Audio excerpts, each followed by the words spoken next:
50 million people watched him die. Not in the hours after, not in replays, live, in real time, on a Sunday morning in America, 2 days after the assassination of a president, 50 million people were watching their television sets when a man in a suit and fedora stepped out of a crowd in a Dallas police basement and shot Lee Harvey Oswald in the stomach from a distance of approximately 4 feet. The camera caught all of it.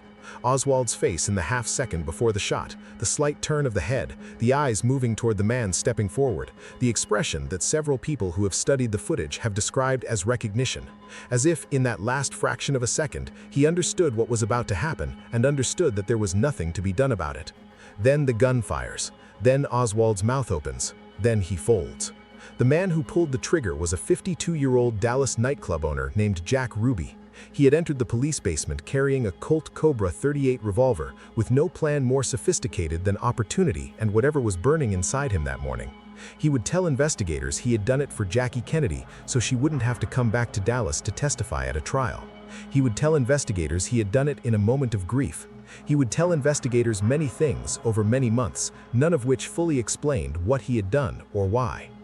Oswald was taken by ambulance to Parkland Memorial Hospital, the same hospital where John F. Kennedy had been taken 48 hours earlier. He died on the operating table at 1:07 p.m. on November 24, 1963. He was 24 years old. He never had a trial.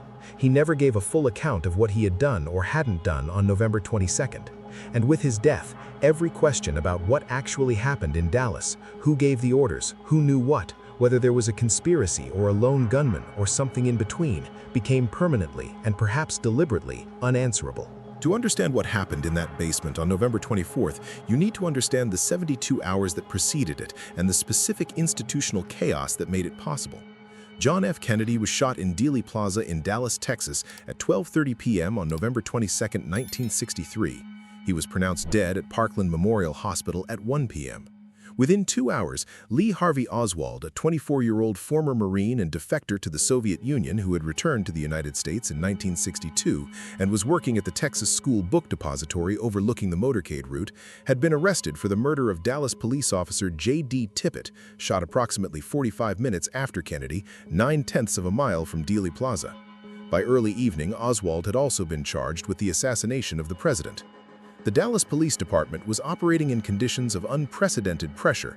The building was full of reporters. The investigation was being conducted in public in a way that would be unimaginable by later standards. Detectives were briefing journalists in hallways. Evidence was being discussed openly. Oswald himself was paraded before the press in multiple appearances, fielding shouted questions from reporters with a composure that struck many observers as either genuine innocence or extraordinary nerve.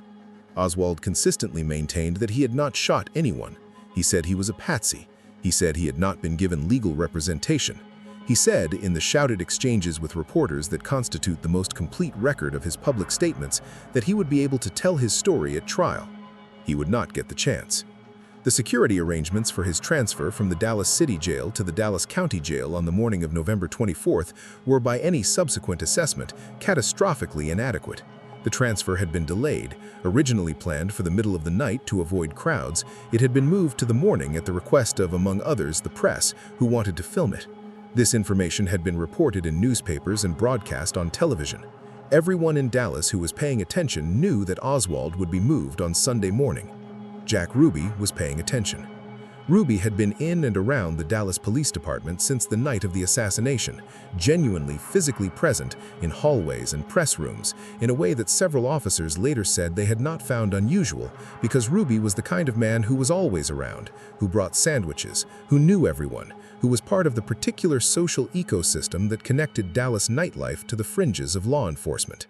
On the morning of November 24th, Ruby walked into the police basement through a ramp entrance on Main Street, carrying his revolver. Nobody stopped him. Nobody searched him. He stood in the crowd of journalists and police officers for several minutes before the moment came. The basement transfer began at approximately 11:20 a.m. Oswald was brought out of the elevator flanked by 2 detectives, Jim Lavelle in a light tan suit handcuffed to Oswald's right wrist and L.C. Graves on the left. Oswald was wearing a black sweater. His expression as he emerged, caught by multiple cameras simultaneously, one of the most photographed moments in American history, was alert, scanning, slightly wary. The expression of a man who had been through 2 days of interrogation and was not certain what came next, but was paying attention to everything. The basement was packed. Journalists stood on either side of the path Oswald would walk. Television cameras were rolling live. NBC had been broadcasting continuously since the assassination, and this transfer was being covered as a major news event. Lavelle later said that as they came out of the elevator, he noticed the crowd and felt something he could not quite name, a sensation of wrongness, of too many people in too small a space with too little control. He said he looked at Oswald and said something like, "If anybody shoots at you, I hope they're as good a shot as you are." Oswald smiled at that. They walked forward into the crowd. Ruby was standing approximately 10 feet from the elevator on the left side of the path, partially obscured by other people. He had been standing there for several minutes. No one had questioned him. Several officers would later say they had seen him and assumed he was press. One officer would later say he had spoken briefly with Ruby moments before the shooting and had thought nothing of it. Oswald walked toward Ruby. Ruby waited until the distance was approximately 4 feet. He stepped forward from the crowd, a single step, fast, and thrust the revolver into Oswald's midsection and fired once. The entire sequence from Ruby's emergence to the shot took approximately 3 seconds. Lavelle, handcuffed to Oswald, pulled the wounded man toward himself and spun, trying to put himself between Oswald and any further shots. Graves grabbed Ruby's gun hand. Other officers converged from multiple directions. Ruby was wrestled to the ground within seconds. Oswald made no sound. He was conscious for a few seconds after the shot. Several witnesses described his eyes being open, his expression confused, and then he was down. The cameras had captured everything. What happened in the next several hours existed in 2 registers simultaneously: the physical emergency of a dying man and the institutional emergency of a government trying to comprehend what had just happened to it. Oswald was loaded into an ambulance and driven to Parkland Memorial Hospital. The irony of the destination was not lost on anyone. The same doctors, in some cases the same rooms, the same building where they had worked on Kennedy 48 hours earlier, were now working on the man accused of killing him. The surgery lasted approximately 90 minutes. The bullet had damaged multiple organs. The surgeons did what they could. At 1:07 p.m., Oswald was pronounced dead. He had never regained full consciousness. He had never been formally charged with Kennedy's murder in a court of law. The charge had been filed, but no arraignment had taken place. He had never given a statement beyond the denials shouted to reporters in police hallways. He had never identified himself as part of a larger conspiracy or confirmed definitively that he had acted alone. The single most important witness to the assassination of John F. Kennedy had been shot dead on live television in a police facility by a man who had walked in off the street. Jack Ruby was taken upstairs and interrogated. He was initially cooperative. He repeated the story about doing it for Jackie Kennedy. He said he had not planned it. He said the opportunity had presented itself and something had come over him. He cried at various points. He asked at one point, according to accounts from those present, whether the people interrogating him thought he was a hero. He was charged with murder. He was tried in Dallas in 1964. His defense argued temporary insanity. The prosecution argued premeditation. The jury convicted him of murder with malice and sentenced him to death. He appealed. The conviction was overturned by the Texas Court of Criminal Appeals on the grounds that he could not have received a fair trial in Dallas and that certain statements he made should have been suppressed. A new trial was ordered, to be held in another venue. Ruby never had the new trial.